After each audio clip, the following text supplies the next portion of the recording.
What's up, everybody? Welcome back to another episode of Christ in Capital, the show that wants to encourage you to love God, love neighbor, and build something. I'm the host, Dustin Johnson. Nathan is back with us today. It has been a long time. We've been, I think, 2 months since our last episode, and even longer than that since Nathan's been on.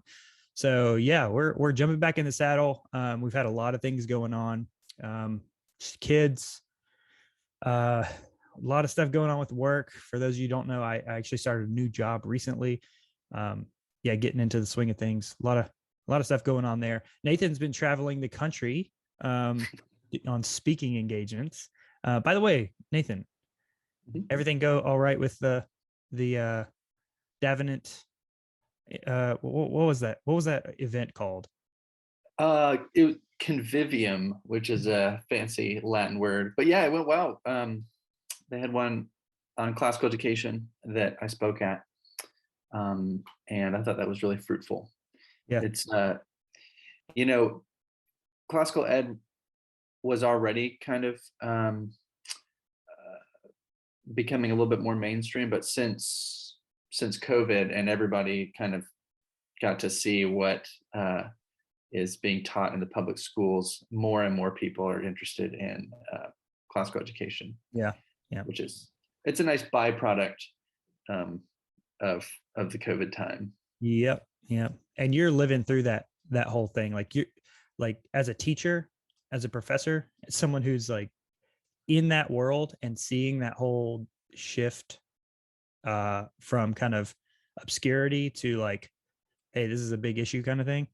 Yeah, that's definitely a moment in time that's going to probably be remembered. Mm-hmm. All right. So before we jump into the episode, I want everyone to go run over to goodfightoutfitters.com. We have dropped a new line of sweatshirts, of hoodies. This is our Worship is Warfare line of hoodies. You know, it's getting cold. You need to stay warm, right? But while you're staying warm, you need to show everyone how important it is to worship corporately, right? Worship is important. I mean, God's enemies are defeated when he is worshipped in spirit and truth. All right. Maybe we'll do an episode on that sometime in the near future. I don't know how it fits with Christ in Capital, but I mean, maybe we can make it work. Okay, Nathan, I got a hardball question for you, but I have 3 and I want you to choose.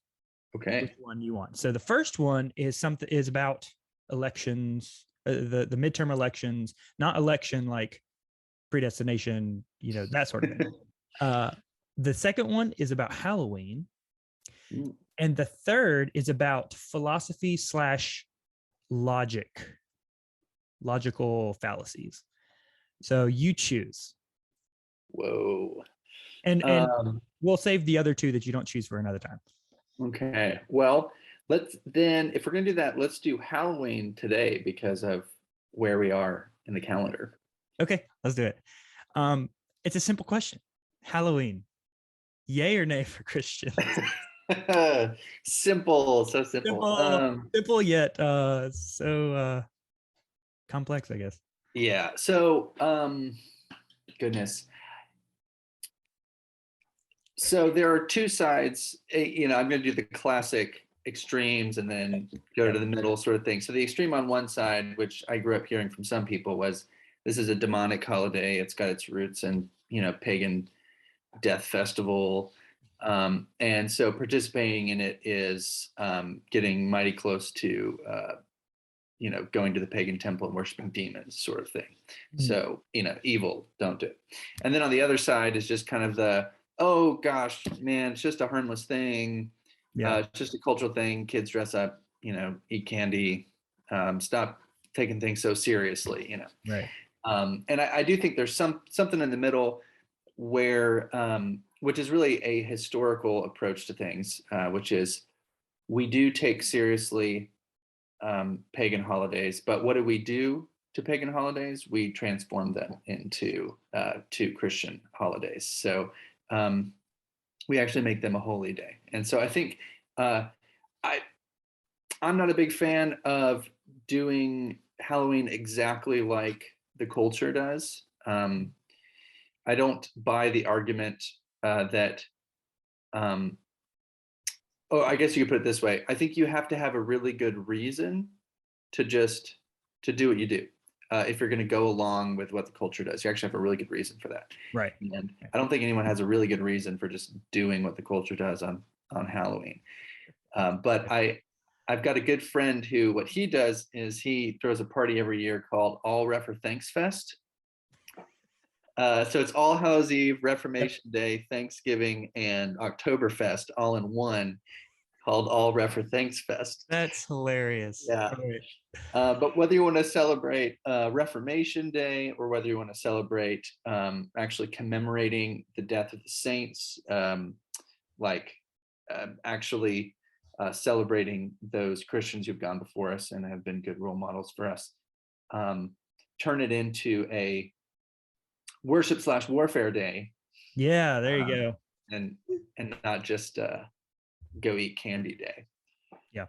That being said, my wife and I always have a bowl of candy just in case trick-or-treaters come by, because we like to be nice, and yeah, the kids are super cute. Right. Yeah. For the past couple of years, I've been pretty intrigued, especially around Halloween time, intrigued with the history of Halloween. It's not very nailed down. It's very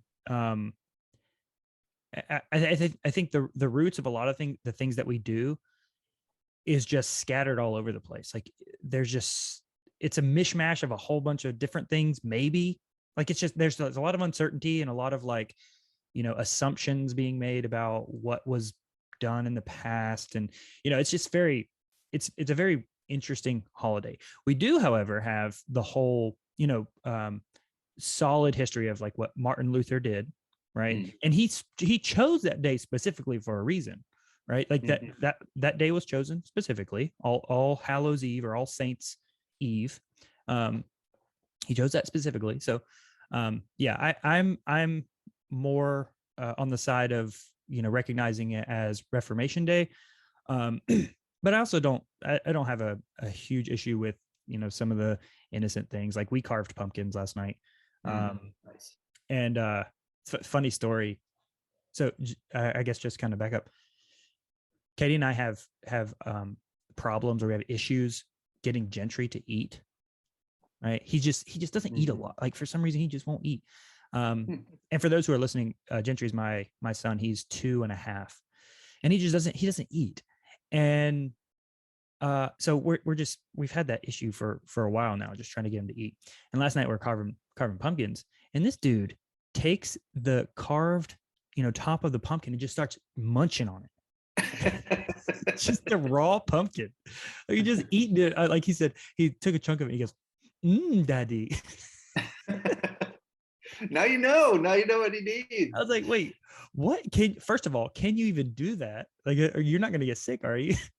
And second of all, why won't you do that for like anything else? Like, yeah. And why would you say yum? I don't really. Think top of the pumpkin's super yummy, but yeah. Well, and just for if this ever comes up in trivia, munching or chowing down on a pumpkin sounds like biting into an apple. Just really? In case that comes up in trivia or you're on Jeopardy or something. Yeah. So, yeah. So, anyways, Halloween. Stay away from the Ouija boards and the occult and the mysterious kind of occultic kind of stuff. Exercise your caution, exercise wisdom. So yeah. Take Christian dominion. Yeah, exactly. Over that holiday. Yeah. Okay, so today we actually scheduled this episode because we wanted to talk about a specific parable, the parable of the unwise manager or the shrewd manager, or there's different people, different commentators call it different things,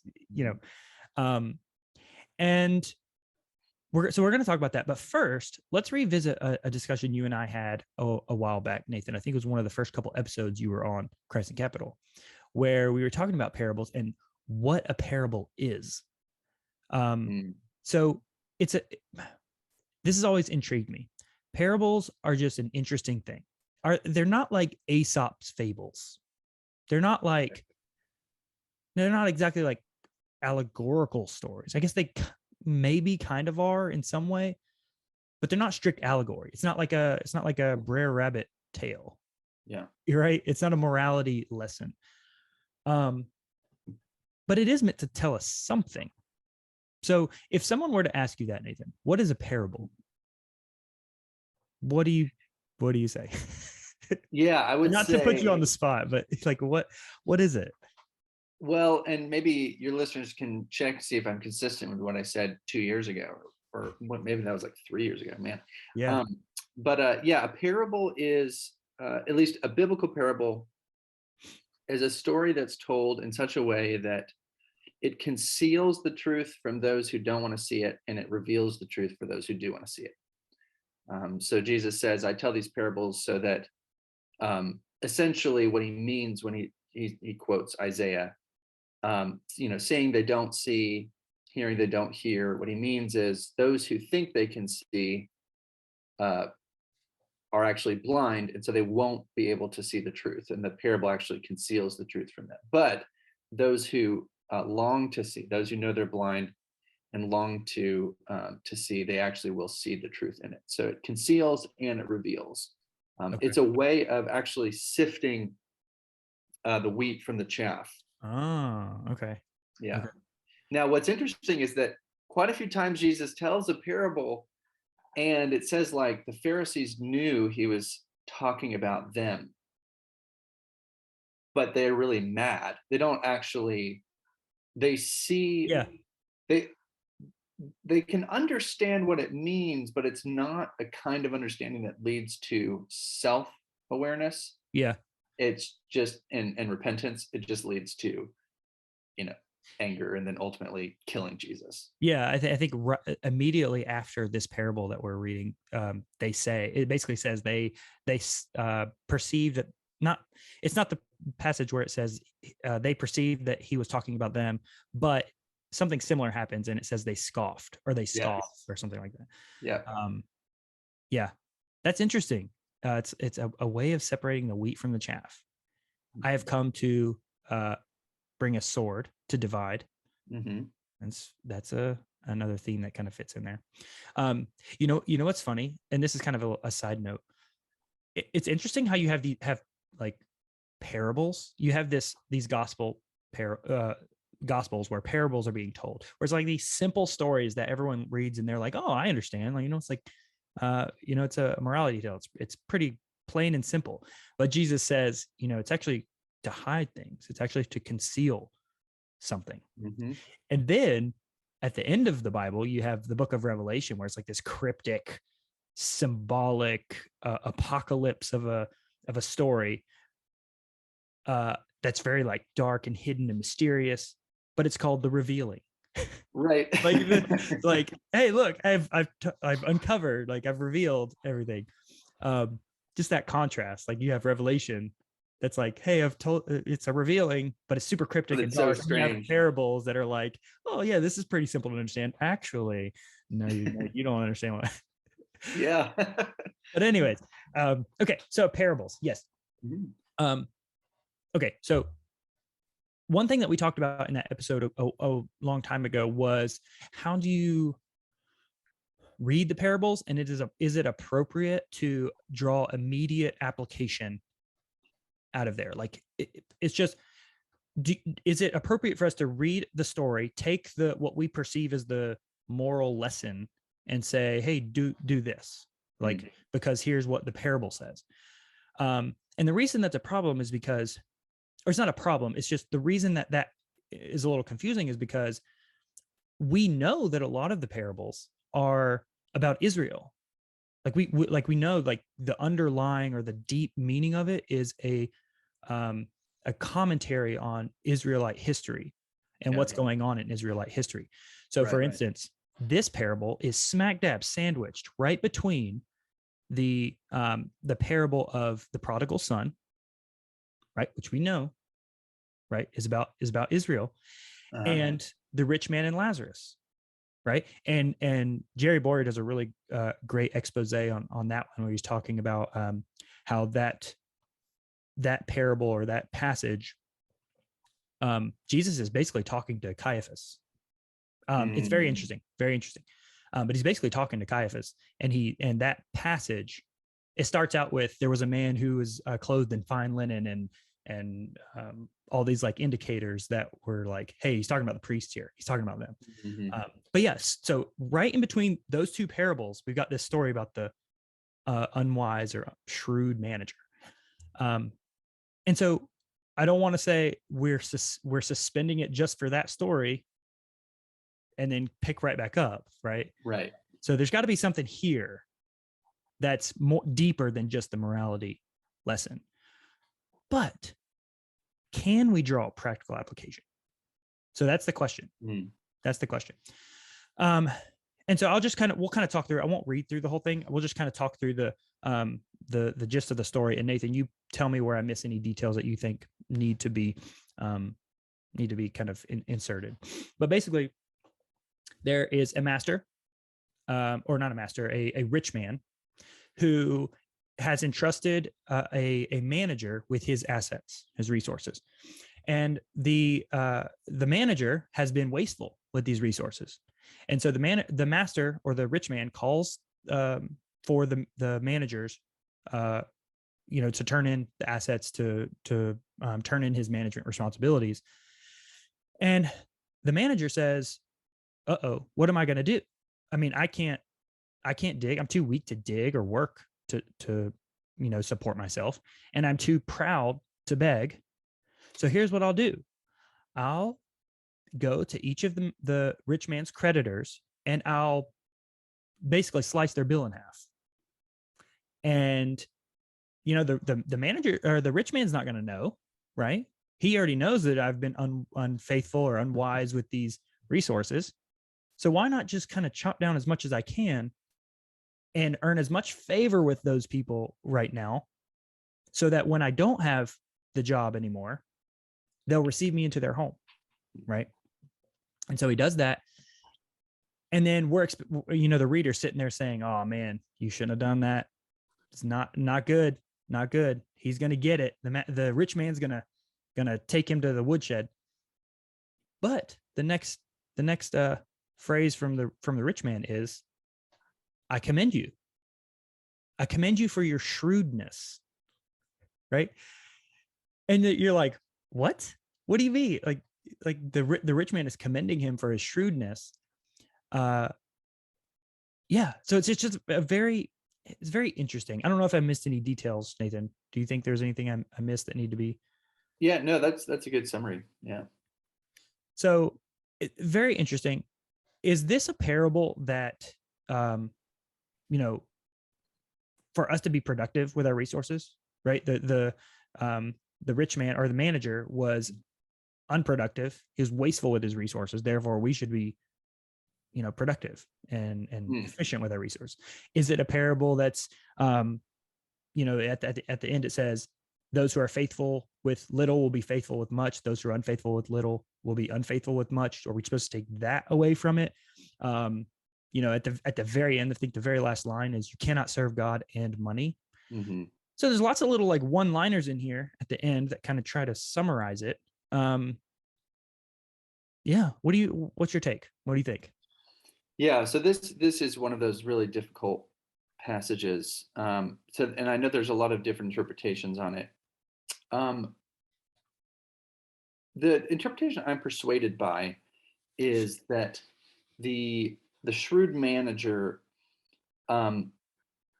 he does actually a good thing, but for the wrong reasons. So in a lot of other parts of the gospel, and Jesus talks about how the Pharisees have like swallowed widows' houses. They have basically held people captive because of their debt. The Pharisees were businessmen. They were religious leaders, but they weren't priests. They were businessmen. And as we're told, even in this passage, the Pharisees were lovers of money. Mm-hmm. And so I think part of what's going on is Jesus is identifying that the Pharisees, their love of money is in conflict with their love of people, which ultimately would be their love of God, right? Yeah. And so when the dishonest manager, uh, he's not a good guy, but what he does is he actually, in a sense, like sets the captives free. He cuts people's debts. He is, in a Oh, sense, generous, um, so that he can, for the wrong reason, basically, so that he can be friends with them. that's But so interesting. That's so interesting. Have you read The Makers versus the Takers?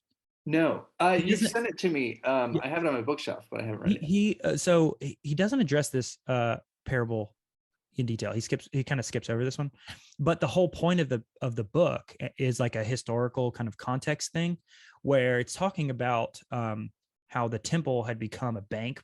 They had made the temple into a bank essentially, and Yeah. they were enslaving these people, bypassing Sabbath laws to release captives or release debts on the seventh year and all that stuff, saying that, hey, it's owed to the church, it doesn't apply, or it's owed to the temple, it doesn't apply anymore. And so keeping these debts on these people, and now putting that in the context of this passage, I had not thought about that. That's Yeah. very interesting. That's very Yeah. So obviously, then the guy, because he's put in a hard spot, he realizes that people are more important than money. Money can only get you so far, but what he really needs right now is people. Um, and uh, Now there is a question about why does the master commend the dishonest manager? One opinion is that the master's just as wicked as the manager, and so the master's like, all right, I'll give you credit, like that was pretty, that was pretty shrewd. Mhm. Um, but another interpretation I find is interesting is that it's possible that the reason why the manager was fired was because he was um, he may have been lending out too much of his master's money, Okay. and then exacting interest that was actually more than his master would have required, and then skimming that off the top. Oh yeah. Okay. Yeah. So by him, in a sense, chopping the debt, he might actually be restoring the debtors back to their original debt to the master, Mhm. which then him doing that actually helps the master's reputation, because Yeah. the manager's actually hurt the master's reputation for what he's done with the manager's money. Yeah. Yeah. Um, but either way, the overall point is Jesus saying, look, this guy, he's a son of the world. He's wicked, but even he actually ends up doing the right thing. He ends up thinking about money the right way in the end. Okay. Um, but as long as you're a slave to money, as long as that's your master, um, you are automatically not going to be able to, quote, make friends that will receive you into eternal dwellings. Oh, okay. And then the Lazarus parable is the explanation of that. So the Oh, rich man in the Lazarus parable is one who doesn't make friends with his money because he's not generous to Lazarus. And so then Lazarus is in the eternal dwellings, but he's not going to receive him, right? oh, okay. So the rich man wants to be received into eternal dwellings, but Lazarus says, sorry, the chasm's too great.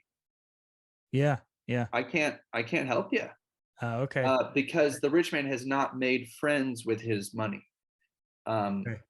Okay. so the ultimate point that Jesus is making is that um, that in order to be faithful with your money, right? One who is faithful in little is faithful in much. Dishonest in little is dishonest in much.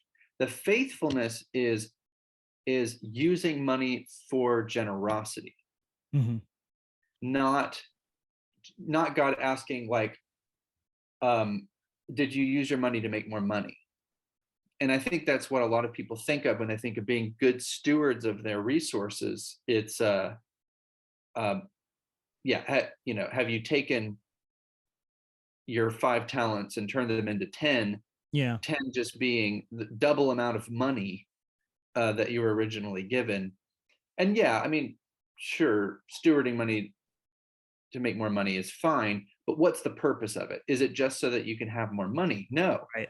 it's so that you can be generous, Mm-hmm. because people are more important than your money. Now, there are a couple of ways to be generous. It could be helping the poor. It could be going above and beyond what's required in giving to the church or to missions work, those sorts of things. It can also be what it talks about in Proverbs, the man who saves up not just for his children, but his children's children. Yeah. A generosity of leaving wealth behind for your posterity is also a faithful way to use your money. But the idea is good stewardship in this parable is using it for eternal purposes, not just temporal purposes. Okay. And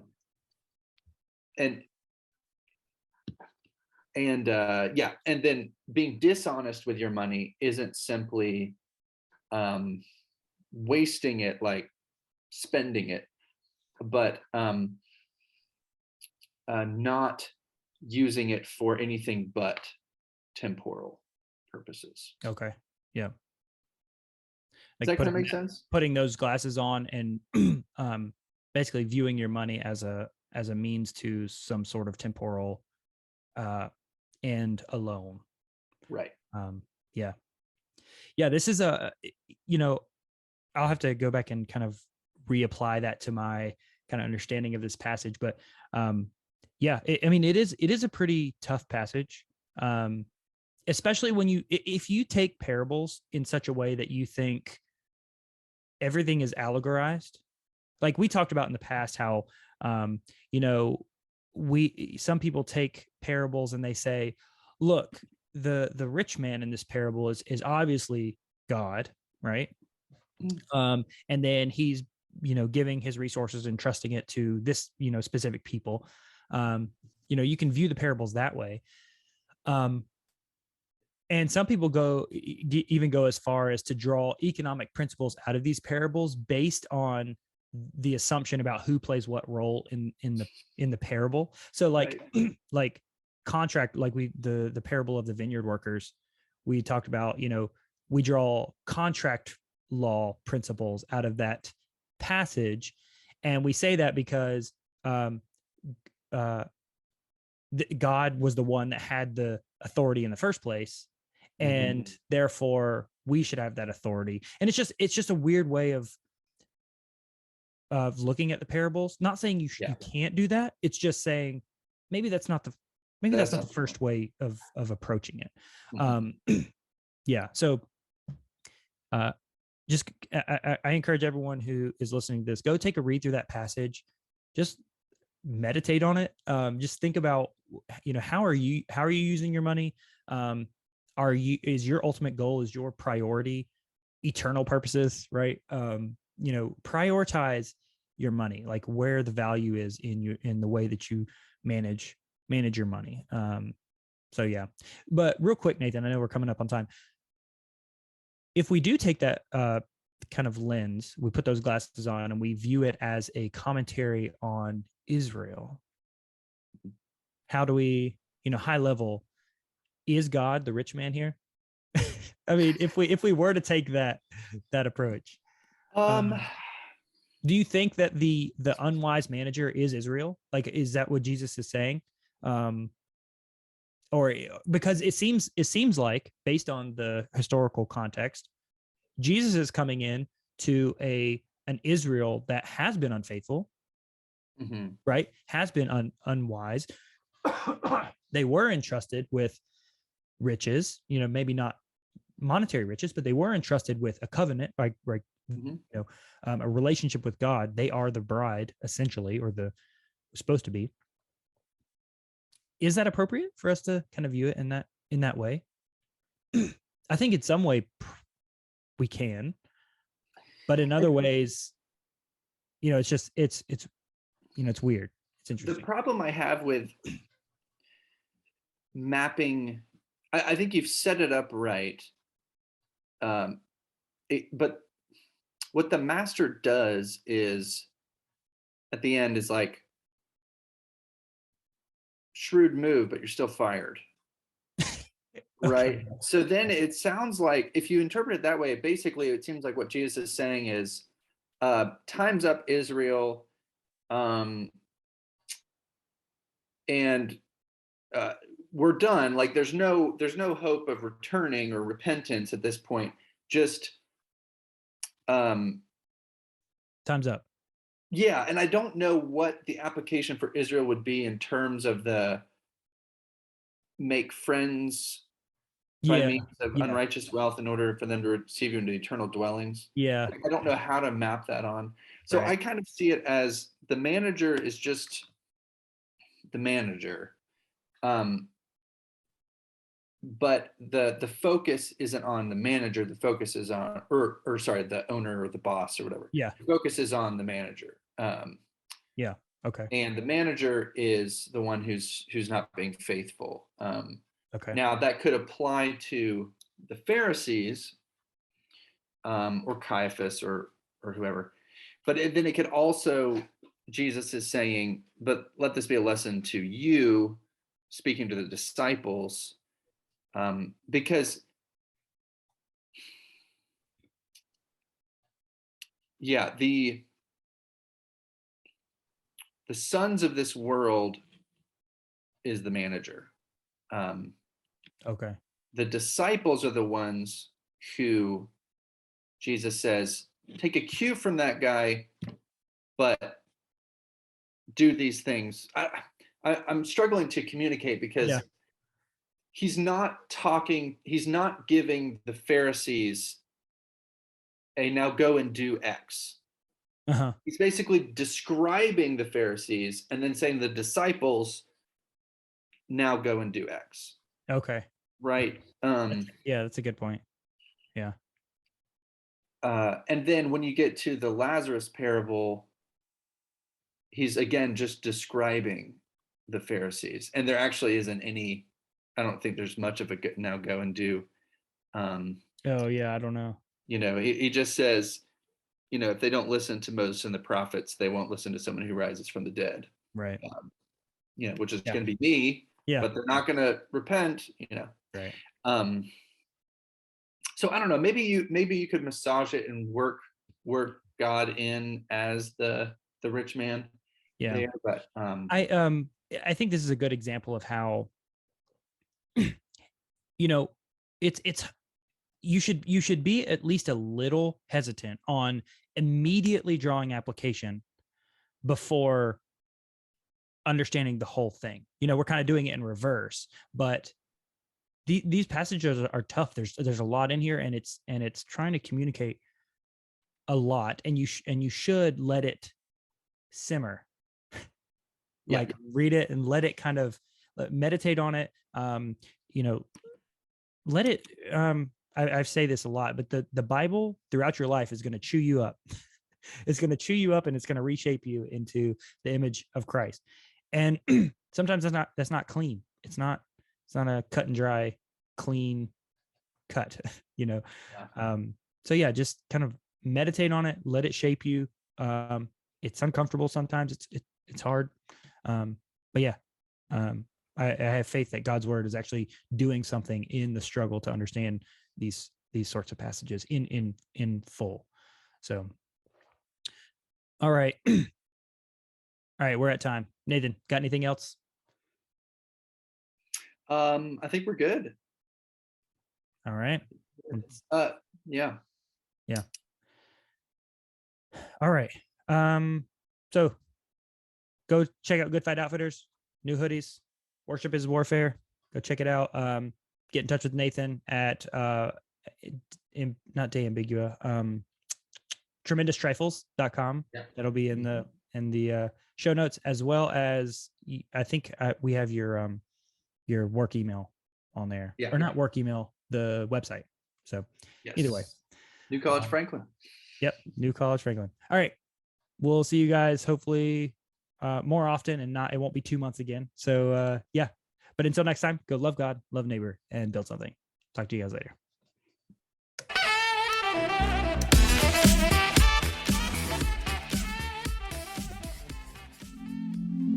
This has been a Manifold Ministries podcast.